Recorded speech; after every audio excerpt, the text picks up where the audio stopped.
You're listening to the Intrepid radio program with Scotty Roberts. Intelligent talk. Happy Tuesday evening, folks. Thanks for joining me here on my show. This is Scotty Roberts, and you're listening to the Intrepid radio program right here on the Odyssey Radio Network. You can go see all about Odyssey Radio and find out all the outlets where you can hear this show in its audio format over at odysy1.com. That's Odyssey Radio. You can also join my YouTube live stream. It's a simulcast of the show that goes on at the same time the audio plays on the radio, and you can find that at youtube.com/Mr. Scotty Roberts. And come on over to the YouTube channel, because what's over there? Why, it's the live chat room that's already starting up tonight. You can join the other Intrepeds and talk about this program tonight or other things that are going on. I know a lot of people share a lot of different things over there in the chat room. So join us over there. And if you are so inclined that you want to hear some of the past shows, I've got about 300 of them down below over on my YouTube channel, archived, and you can go listen to any one of them. You can see the chat rooms as they took place during those shows, but sadly you cannot participate in a chat room for a past show. That's just recorded for the archive. You can leave live comments, however, down below.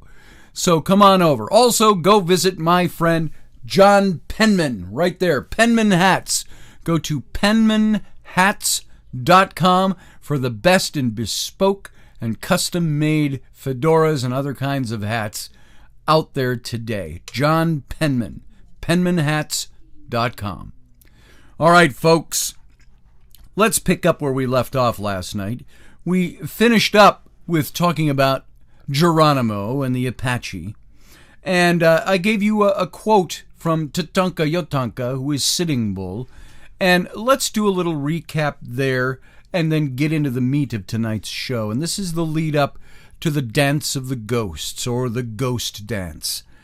And this is something I talked about a year ago, so some of this is going to be a lot of repeat material from them. But now I want you to see how this all ties into this greater series that we have done. And I want to be a very strong advocate for you picking up the book by D. Brown, Bury My Heart at Wounded Knee, which is where I pulled a lot of my material for this series. Now, the Dance of Ghosts. We're at 1887 now in the timeline. In February, on the 4th of February, the U.S. Congress creates the Interstate Commerce Commission, and that regulates all the railroads. On June 21st, Britain celebrates the Golden Jubilee of Queen Victoria. On July 2nd through the 4th, the Union and Confederate veterans hold a reunion at Gettysburg.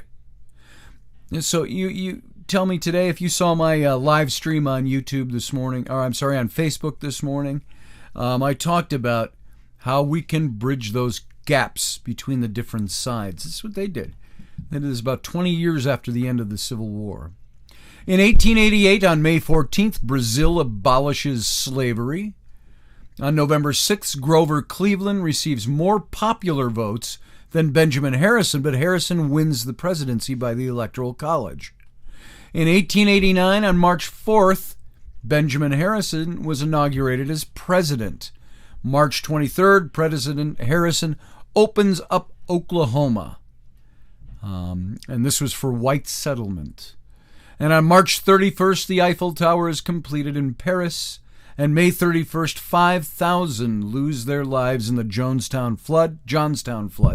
And November 2nd through 11th, North and South Dakota, Montana, and Washington all become states of the Union in the United States. And just talking about this land opening up in Oklahoma on March 4th in 1889, Oklahoma was considered to be part of the original Indian territory that whites could not go to. Now they've moved them all onto the reservations by this point. And it was just, I've mentioned it a few times, just a few short weeks ago that the Supreme Court of the United States upheld the treaty rights of the Crow Indians in Oklahoma. And there are 4 other reservations there. And those reservations now, the Supreme Court has set a precedent in stating John Roberts in the lead decision said the United States must keep its word, in reference to the treaty rights there. So about half the state of Oklahoma is owned by Indian reservations. See how that all plays out. Now, last night we ended by reading this quote from Tatanka Yotanka, which is Sitting Bull, who we've heard of him, a very famous Native American name.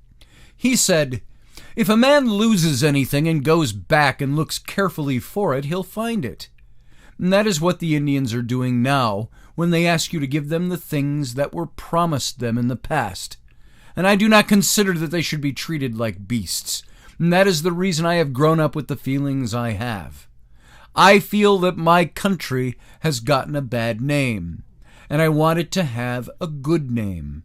It used to have a good name, and I sit sometimes and wonder, who is it that has given it a bad name? That was Sitting Bull. Then White Thunder said, Our land here is the dearest thing on earth to us. Men take up land and get rich on it, and it's very important for us Indians to keep it." And then another quote I have here, this is from Wovoka, the Paiute Messiah. He said, "All Indians must dance. Everywhere. Keep on dancing. Pretty soon," now this is his prophecy, he said, "pretty soon, in next spring, Great Spirit come. He bring back all game of every kind. The game be thick everywhere. All dead Indians come back and live again. They all be strong just like young men. Be young again. Old blind Indian see again. And get young and have fine time. When Great Spirit comes this way, then all the Indians go to the mountains, high up away from the whites. Whites can't hurt Indians then. Then while Indians way up high, big flood comes like water, and all white people will die, get drowned.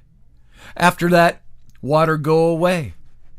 And then nobody but Indians everywhere and game all kinds thick. Then medicine man tell Indians to send word to all Indians to keep up dancing, and the good time will come. Indians who don't dance, who don't believe in this word, will grow little, just about a foot high, and stay that way. Some of them will be turned into wood and be burned in fire." That was Wovoka, the Paiute Messiah. So, when the Teton Sioux tribes surrendered after the wars of 1876 to 1877, this is right after the Little Bighorn, they had lost the Powder River country and the Black Hills. The government's next move was to change the western boundary of the Great Sioux Reservation from the 104th to the 103rd parallel, or meridian, I should say, thus slicing off another 50-mile strip adjoining the Black Hills and taking an additional triangle of valuable land between the forks of the Cheyenne River. In 1877, after the government drove the Sioux out of Nebraska, all that was left to them was an anvil-shaped block between the 103rd meridian and the Missouri River. 35,000 square miles of Dakota land, which was believed to be virtually worthless by the surveyors who marked off the boundaries. That's why they let the Indians stay there. So some government officials wanted to transfer all the Tetons to the Indian Territory, that's Oklahoma. Others wanted to establish agencies for them along the Missouri River. After strong protests by Red Cloud and Spotted Tail, do you remember those names when we were talking about the Sioux? A compromise was eventually reached. And Red Cloud's Oglala were settled in the southwest corner of the reservation at Wazi-Ahanahan. Pine Ridge Reservation is what that is. And here the various bands of Oglalas made permanent camps along the creeks flowing north to the White River and the Yellowstone and the Yellow Medicine and the Porcupine Tail and Wounded Knee. East of Pine Ridge, Spotted Tail and his brûlés settled along the Little White River. Their agency was called the Rosebud. And for the remaining Sioux tribes, 4 other agencies were established: the Lower Brule, the Crow Creek, the Cheyenne River, and Standing Rock. Now, many of us are familiar, if you don't remember, or if you do, about the Standing Rock Reservation. About 2 or 3 years ago, there was the standoff at Standing Rock Reservation about the oil pipeline coming through. And so now the agencies would remain there for almost a century. But most of the 35,000 square miles of the Great Sioux Reservation would gradually be taken away from the Indians. As the Tetons were settling into their new villages, a great wave of emigration from northern Europe poured into eastern Dakota, pressing against the Missouri River boundary of the Great Sioux Reservation. At Bismarck, what is now North Dakota, on the Missouri, a westward pushing railroad was blocked by the reservation. Settlers bound for Montana and the Northwest clamored for roads to be built across the reservation. And so promoters eager for cheap land to be sold at high profits to immigrants hatched these schemes to break up the Great Sioux Reservation so they could put roads through for settlers. In the old days, the Sioux would have fought to keep all these interlopers out of their territory, but now they were disarmed, they were dismounted, they were unable to even feed and clothe themselves. And their greatest surviving war leader, Sitting Bull, was in exile in Canada. Now he and his 3,000 followers were free, they were armed, they were mounted, and someday they might return. Like Geronimo, who was free in Mexico, Sitting Bull, free in Canada, was an abomination to the United States government, a dangerous symbol of subversion. Oh, they had let them go. They wanted them off their land. Now they're off the land, but they're up in Canada. They're still armed. They're still mounted. They're still organized. The United States government couldn't abide that. And so the army became frenetic in its attempts to force the Hunkpapa leader, Sitting Bull, and his followers to return to their control in the United States. Now, at last, in September of 1877, the War Department of the United States arranged with the Canadian government for General Alfred Terry and a special commission to cross the border under escort of the Royal Canadian Mounted Police and to proceed to Fort Walsh. There, Terry was to meet with Sitting Bull and promise him a complete pardon, provided he would surrender all his firearms and horses and bring his people back to the Hunkpapa Agency at Standing Rock on the Great Sioux Reservation. Why did the United States want him back? Because they could not abide that he was a free man with 3,000 followers, with guns and horses, living across the border in Canada. They wanted to control him. Now, Sitting Bull was at first reluctant to meet with One Star Terry. "There is no use in talking to these Americans," he told Commissioner James McLeod of the Mounted Police. "They are all liars. You cannot believe anything they say." Only the urging of the Commissioner McLeod, who was hopeful of getting Sitting Bull out of Canada, finally persuaded the Hunkpapa to come into Fort Walsh on October 17th for a council. Now, One Star Terry made a short opening speech. He said this. He said, "This band is yours." He said this to Sitting Bull. "Is the only one, this band of yours is the only one which has not surrendered. We have come many hundred miles to bring you this message from the Great Father, who, as we have told you before, desires to live in peace with all his people. Too much white and Indian blood has already been shed. It's time that bloodshed should cease." "What have we done that you should want us to stop?" asked Sitting Bull. "We've done nothing. It is all the people on your side that have started us to do all these depredations. We could not go anywhere else, and so we took refuge in this country, in Canada. I would like to know why you came here. You come here to tell us lies, but we don't want to hear them. I don't wish any such language used to me. That is, to tell me such lies in my great mother, Queen Victoria's country, in her house. Don't you say 2 more words. Go back home where you came from. I am now come here to stay with these people, and I intend to stay here." Now Sitting Bull let several of his followers speak, including a Santee and a Yankton who had joined his band. Their statements reinforced Sitting Bull's previous remarks. And he did a most unusual thing. He introduced a woman into the council.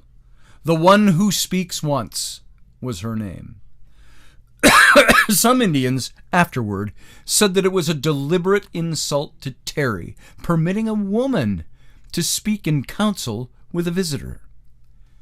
"I was over to your country," she said to Terry, the One Who Speaks Once. "I wanted to raise my children over there, but you did not give me any time. I came over to this country to raise my children, and I have a little peace here. That is all I have to say to you. I want you to go back where you came from. These are the people that I'm going to stay with and raise my children with." Now, this was a statement, and it's recorded and for posterity forever. In if I can call up my footnote here, this is recorded. All right, hold on here. Come on now. There it is. This is the U.S. Secretary of the Interior's report in 1877. She Who Speaks Once. Now, after the meeting ended, One-Star Terry knew that it was useless to make any further pleas to Sitting Bull. His last hope was Commissioner McLeod, who agreed to explain the Canadian government's position toward the Hunkpapas. Now, McLeod informed Sitting Bull that the Queen's government considered him an American Indian who had taken refuge in Canada, and that he could not claim to be a British Indian. "You can expect nothing whatsoever from the Queen's government," he said, "except protection so long as you behave yourselves. Your only hope are the buffalo, and it will not be many years before that source of supply will cease. You must not cross the border with hostile intent. If you do, you will not only have the Americans for your enemies, but also the mounted police and the British government." Now, nothing McLeod said changed Sitting Bull's decision. He would remain in the grandmother's land. Now, the next morning, One-Star Terry started back to the United States. "The presence of this large body of Indians, bitterly hostile to us, in close proximity to the frontier," he warned the War Department, "is a standing menace to the peace of our Indian territories." Now, Sitting Bull's exiles stayed in Canada 4 years, and had the government of that country had been more cooperative, they probably would have lived out their lives on the plains of Saskatchewan. Now, from the beginning, however, the Queen's government viewed Sitting Bull as a potential troublemaker, as well as an expensive guest, because additional mounted police had to be assigned to watch him. Sometimes he was the butt of parliamentary jokes. On February 18th, 1878, a member of the Canadian House of Commons raised a question as to how much added expense the government had incurred as the result of crossing of our frontier by Sitting Bull. It was Sir John Macdonald in Parliament said, "I do not see how a Sitting Bull can cross the frontier." Mr. Mackenzie said, "Not unless he rises." Sir John said, "Then he is not a Sitting Bull." And that was their humor back then. That's the Canadian House of Commons, the debates. Session was 1878. This is part of the record. So this was the usual level of discussion that was reached in the Canadian Parliament whenever the problem of exiled Sioux arose. No aid of any kind was offered, not even food or clothing. They were there strictly under the rules of political protection or sanctuary. And in the bitter winters, the Indians suffered for lack of shelter and blankets. Wild game was sparse, and there was never enough meat or skins to make clothes and teepee covers. Nostalgia seemed to affect the young more than it did the old. And we began to feel homesick for our own country, where we used to be happy, said one of the young Oglalas. And as the seasons passed, a few hungry and ragged families drifted south across the border to surrender at the Sioux agencies in the Dakotas. Now Sitting Bull begged the Canadians to give his people a reservation where they could support themselves. But he was repeatedly told that he was not a British subject, and therefore was not entitled to a land reserve. Now, during the bad winter of 1880, many Sioux horses froze to death in a blizzard, and when spring came, more of the exiles began trekking southward on foot. And several of Sitting Bull's most loyal lieutenants, including Gall and Crow King, gave up, and they headed for the Great Sioux Reservation. At last, on July 19th of 1881, Sitting Bull and 186 of his remaining followers, out of about 3,000, remember, 186 crossed the border and rode into Fort Buford.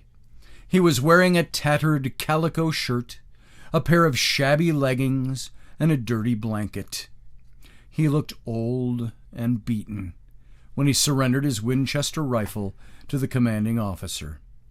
Instead of sending him to the Hunkpapa Agency at Standing Rock, the Army broke its promise to give him a pardon and held him at Fort Randall as a military prisoner. So much for the word of the United States. So, folks, that's about where we have to cut this off in this first segment. We got to go out to break now. Commercial break on the radio side of things. Little music break and ads of my own on the visual side over on my YouTube channel. So sit tight, and we'll be back in just a couple of minutes.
Are you looking for a really awesome and amazing graphic designer? How about an illustrator or a photographer? This is Rainey Roberts, and I wanted to tell you how you can get my designer, illustrator husband, Scotty Roberts, to work for you on your project. Do you have an awesome self-published book but no cover, or even worse, a cover that really sucks? Do you need a kick-ass logo for your company or some f***ing awesome graphic designs for your ads or website? Then get in touch with my husband for the best f***ing awesome kick-ass design and illustration. He knows his stuff, and he's been at this for more years than I've been alive. Go to ScottAllenRoberts.com. That's Scott with 2 T's, ALANROBERTS.com to take a look at his online portfolio of work, or call 651-468-8115. Now go out and kick some ass with some kick-ass graphic design. Hire my dad so he can take me to Disneyland. All right, gang, welcome back after that break. Thanks for sitting on. This is Scotty Roberts. You're listening to the Intrepid radio program right here on the Odyssey Radio Network.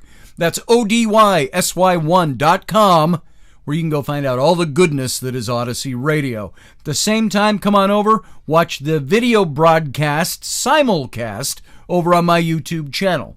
And that's youtube.com/Mr. Scotty Roberts. Come on over, join the chat room filled with the Intrepids. You can see the conversation going on right now and join it. And we welcome you to come over and join the crowd. All right, folks, let's get right back to this. Sitting Bull has now surrendered. The white United States Army did not, however, keep its word to him, and they took him prisoner and they held him at Fort Randall as a military prisoner after the 4 years he spent in sanctuary exile up in Canada. So during the late summer of 1881, the return of Sitting Bull was completely overshadowed by the assassination of Spotted Tail, and we talked about that earlier a couple of weeks ago. The murderer was not a white man, but was one of Spotted Tail's own people, Crow Dog. Without giving any warning, Crow Dog shot the famed Brule chief as he rode horseback along a trail on the Rosebud Reservation. Now, white officials at the agency dismissed the killing as the culmination of a quarrel over a woman, but Spotted Tail's friends said that it was the result of a plot to break the power of the chiefs, to transfer it to men who would bow to the will of the Indian Bureau's agents. Now, Red Cloud believed that a cowardly assassin was found to remove Spotted Tail, and because he stood strong for the improvement of his people. This was charged upon the Indians because an Indian did it, Red Cloud said. But who set on the Indian to make him do what he did? Now, this is part of Joe DeBarth's book, Life and Adventures of Frank Groward. And that's the University of Oklahoma Press from 1958, where you can find that quote in this incident talked about. Now, after the furor over Spotted Tail's death had completely subsided, the Sioux everywhere on the Great Reservation turned their attention toward Sitting Bull's presence at Fort Randall. Many chiefs and sub-chiefs came to visit him. They came to wish him well, to do him honor, because he was the holdout, the standout against the whites. And newspapermen came to interview him.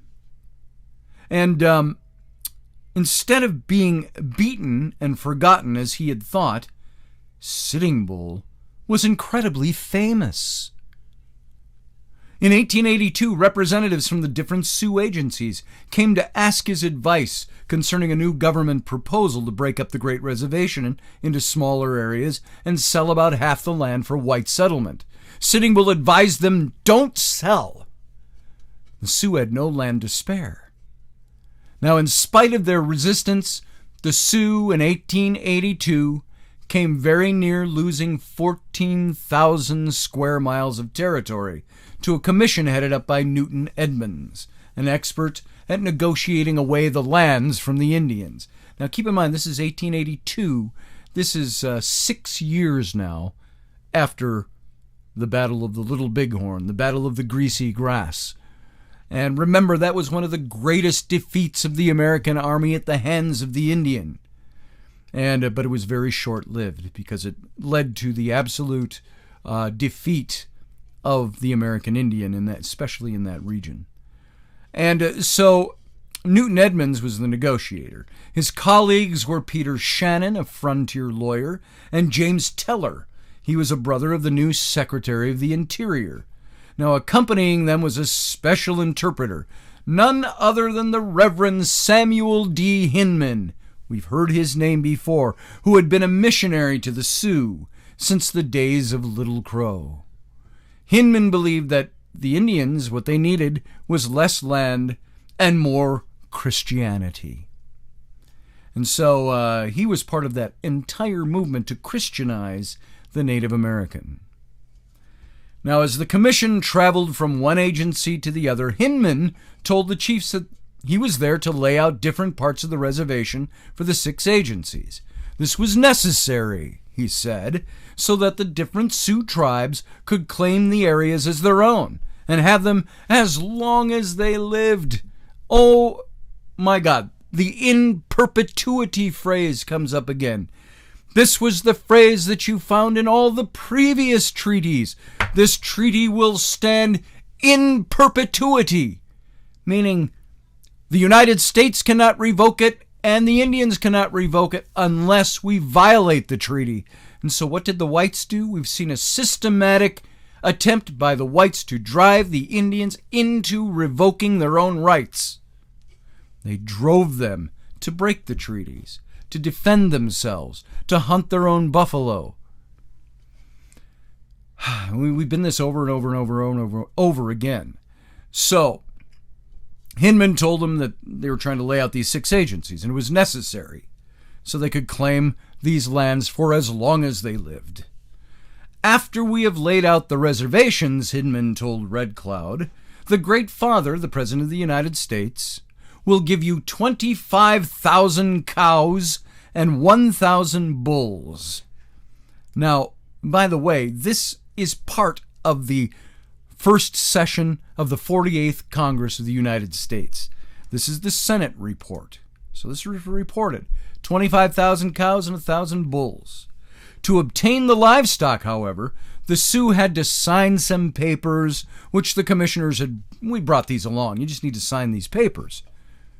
As none of the Sioux chiefs could read, they didn't know what they were signing, that they were signing away 14,000 square miles, not acres, square miles of land in exchange for the promised cows and bulls.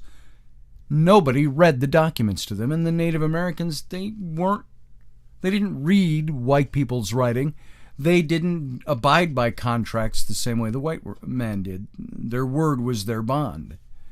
So at the agencies where the Sioux were reluctant to sign anything, Hinman alternately wheedled and bullied them. In order to obtain an abundance of signatures, he persuaded boys as young as 7 years old to sign the papers. Now, according to the treaty, only adult male Indians could sign, but that was a little difference that didn't matter. In a meeting at Wounded Knee Creek on Pine Ridge Reservation, Hinman told the Indians that if they did not sign, they would not receive any more rations or annuities, and furthermore, they would be sent to Indian Territory in Oklahoma. Now, many of the older Sioux who had seen the limits of their land shrink after touching the pen, as they called it, to similar documents, suspected that Hinman was trying to steal their reservation. Yellow Hair, a minor chief at Pine Ridge, stood strong against signing, but then was frightened into doing so by Hinman's threats. Now, after the ceremony of signing was completed and the commissioners departed, Yellow Hair took a round ball of earth and mockingly presented it to the Pine Ridge agent, Dr. Valentine McGillicuddy. "We have given up nearly all our land," Yellow Hair said, "and you had better take the balance now, and here I hand it to you." And he gave him a little wad of mud. And that little action was recorded in the previous book we mentioned. Now, early in 1883, Edmunds and Hinman journeyed to Washington with their bundle of signatures and succeeded in getting a bill introduced in Congress ceding about half the lands of the Great Reservation to the United States. Fortunately for the Sioux, they had enough friends in Washington to question the bill and to point out that even if all the signatures were legal, Edmunds and Hinman still had not obtained the names of the required 3/4 of all adult male Sioux. You got to believe that these guys were pissed off by this. They had manipulated the Indians into signing without getting the required signatures that they needed. Another commission, headed by Senator Henry L. Dawes, was immediately dispatched to Dakota to inquire into the methods used by Edmunds and Hinman. Its members soon discovered the chicanery of their predecessors. So during the inquiry, Dawes asked Red Cloud if he believed Mr. Hinman was an honest man. Mr. Hinman fools you big men, Red Cloud replied. He told you a lot of stuff, and you have come out here to ask us about it. Now Red Dog testified that Hinman had talked about giving them cows and bulls, but had said nothing about the Sioux giving up any land in exchange for them. Little Wound said, Mr. Hinman told us that the way the reservation was now, no Indian could tell his own ground, and the Great Father and his council thought it best to lay out different reservations, and that's the reason we signed the paper. Did he say anything about the Great Father having what was left? Asked Senator Dawes. No, sir, he did not say anything about that. When White Thunder told Dawes that the paper they had signed was a piece of rascality, the senator asked him what he meant by rascality. And White Thunder said, the rascality was that they came to take the land so cheap. That is what I call rascality. Do you mean that the Indians here would be willing to let the land go if they could be paid more for it? Dawes asked. No, sir, they would not be willing to do that, was the answer that White Thunder replied. Our land here is the dearest thing on earth to us. Men take up land and get rich on it, and it's very important for us Indians to keep it. And that quote of his is something that you can find in, here as I call up my own notes here, you can find that quote, if it'll let me do it. All right, come on, quote. Well, I can't find my footnote here. It won't let me click into my own footnote. There it is. Oh, it's just, again, part of the Senate paperwork. Now, shortly before the Dawes Commission came to Dakota, Sitting Bull was released from imprisonment at Fort Randall and transferred to the Hunkpapa Agency at Standing Rock. Same Standing Rock we know of today in the Dakotas. And on August 22nd, when the commissioners arrived there to hear testimony, he came up to the agency headquarters from his assigned camp on Grand River to attend the council.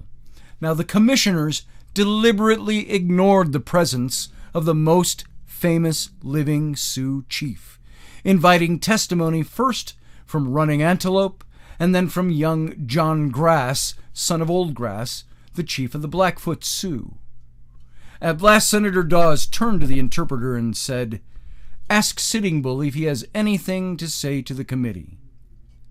Of course I will speak to you if you desire me to do so, Sitting Bull responded.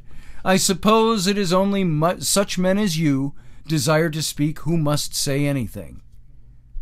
We supposed the Indians would select men to speak for them, Dawes said, but any man who desires to speak, or any man the Indians here desire, shall speak for them. We will be glad to hear if he has anything to say. Do you know who I am, that you speak as you do? Said Sitting Bull. I know that you are Sitting Bull, and if you have anything to say, we will be glad to hear you. Do you recognize me? Do you know who I am? I know you are Sitting Bull. You say you know I am Sitting Bull, but do you know what position I hold? I do not know any difference between you and the other Indians at this agency. Sitting Bull said, I am here by the will of the Great Spirit, and by his will I am a chief. My heart is red and sweet, and I know it is sweet because whatever passes near me puts out its tongue to me, and yet you men have come here to talk with us, and you say you do not know who I am? I want to tell you that if the Great Spirit has chosen anyone to be the chief of this country, it is myself. In whatever capacity you may be here today, if you desire to say anything to us, we'll listen to you. Otherwise, we will dismiss this council. Yes, that is all right, Sitting Bull said. You have conducted yourselves like men who have been drinking whiskey, and I come here to give you some advice. And he made a sweeping motion with his hand, and every Indian in the council room arose and followed him out. And this is part of, again, the official documents of what happened here. Nothing could have dismayed the commissioners more than the thought of a Sioux rallying around a strong leader like Sitting Bull. Such a development endangered the entire Indian policy of the government, which aimed to eradicate everything Indian among the Indian tribes and make them over into white men. So in less than 2 minutes of time, right before their very eyes, they had let Sitting Bull demonstrate his power to block their policies. Now later that day, the other Hunkpampa leaders talked with Sitting Bull. They assured him of their loyalty, but told him he should not have offended the commissioners. These men were not like the land thieves who had come there in the previous year. These were representatives of the Great Father, the President of the United States, and had come to help them keep their land, not take it away from them. Now, Sitting Bull wasn't so sure about the trustworthiness of any white man, but he said that if he had made a mistake, he was willing to apologize for it. He sent word to the commissioners that he would like another council. Now, we have heard over the years Native American tribes that exist today have little trust for the white man. This has been brought down from Sitting Bull and from other chiefs and other common folk among the Native Americans who were cheated, lied to, killed. The trust for the white man did not exist. And this is where it really had its roots, was in what the white man did to the Native American tribes. Sitting Bull started by saying in this new commission, this new council, I'm here to apologize to you for my bad conduct and to take back what I said. I'll take it back because I consider I have made your hearts bad.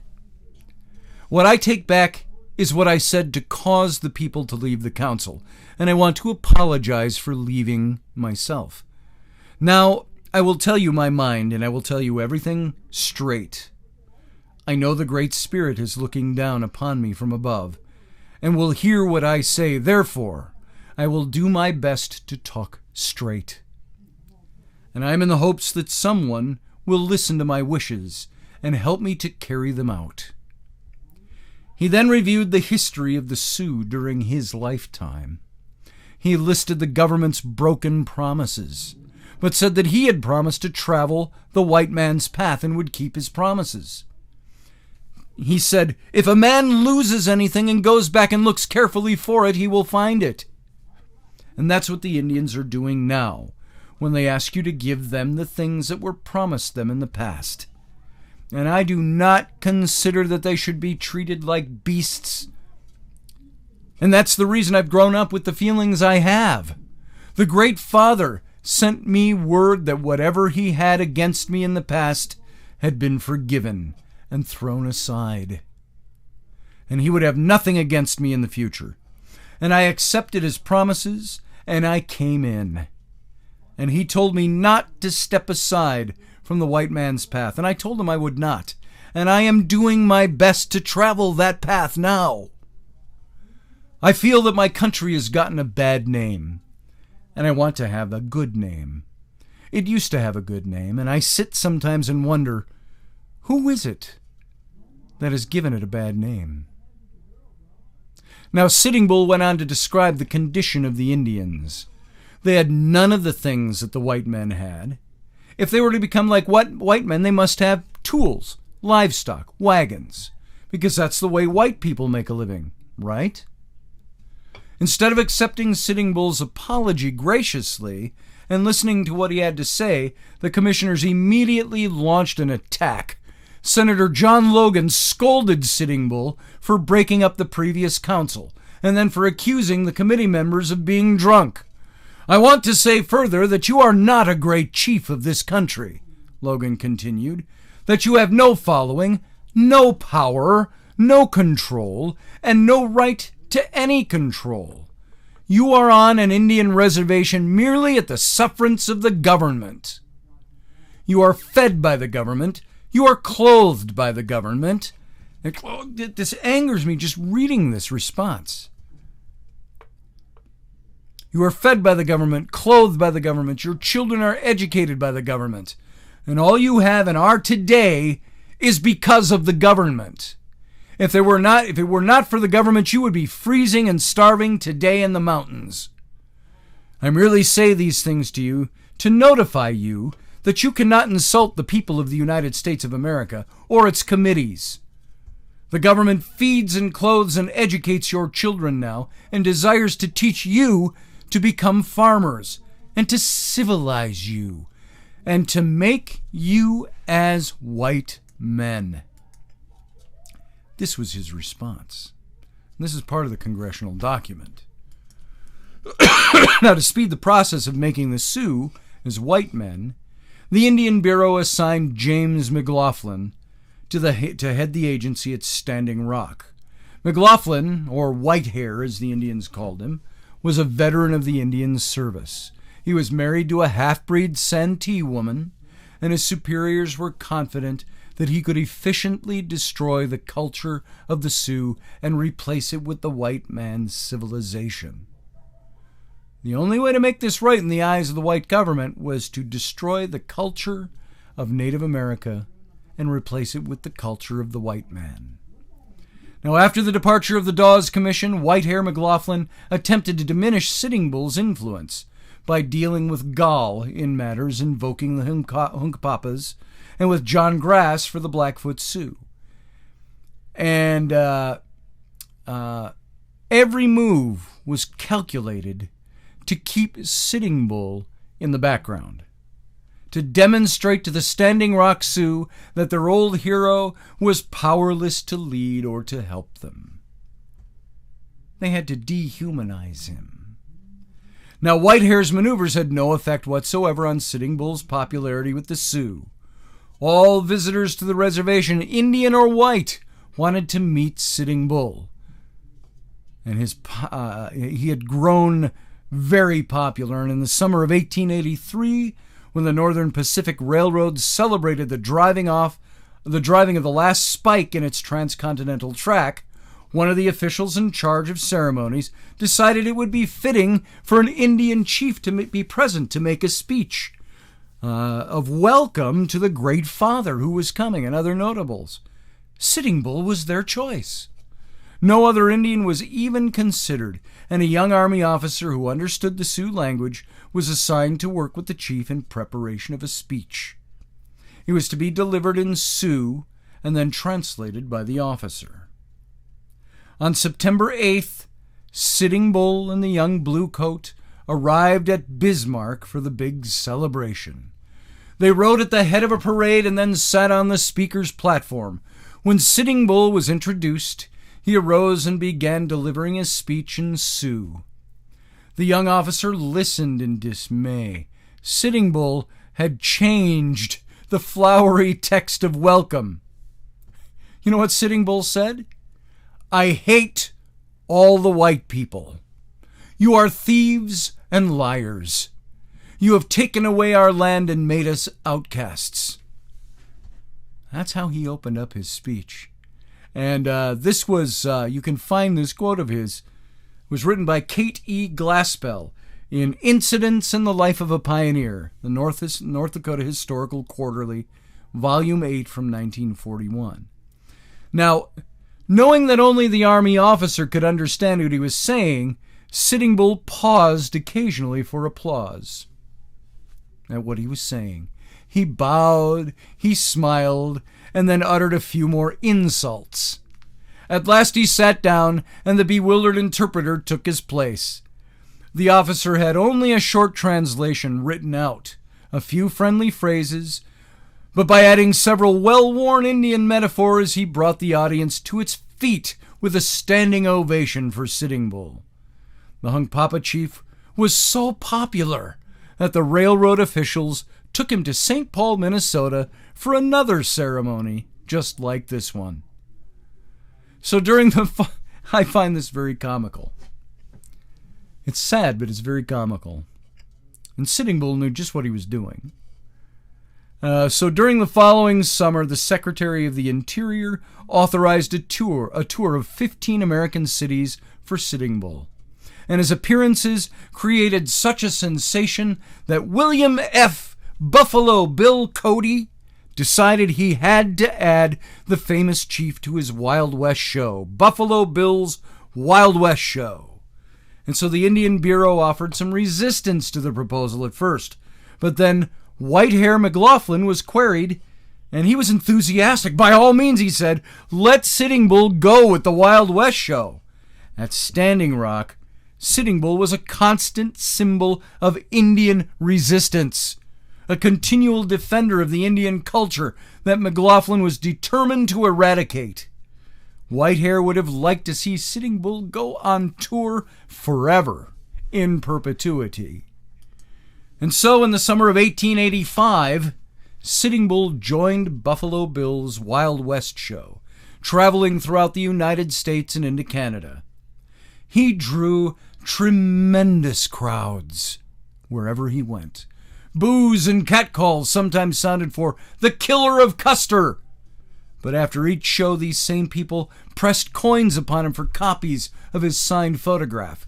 Sitting Bull gave most of the money away to the band of ragged, hungry boys who seemed to surround him wherever he went. He once told Annie Oakley, the famous Annie, get your gun, Annie Oakley, another one of the Wild West show's stars, that he could not understand how white men could be so unmindful of their own poor. Here is Sitting Bull, this amazing chief. And he's part of Buffalo Bill's Wild West show. And what does he do to the coins that are given to him for his autograph? He puts them in the hands of little poor white kids who have nothing to eat. The white man knows how to make everything, he said, but he does not know how to distribute it.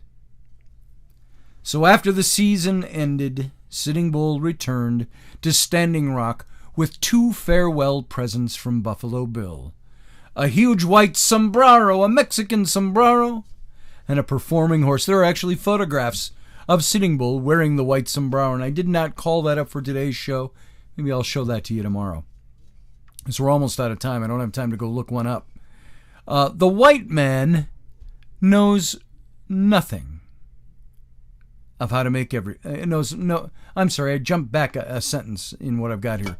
He gave him the sombrero and the performing horse. And the horse had been trained to sit down, raise one hoof at the crack of a gunshot.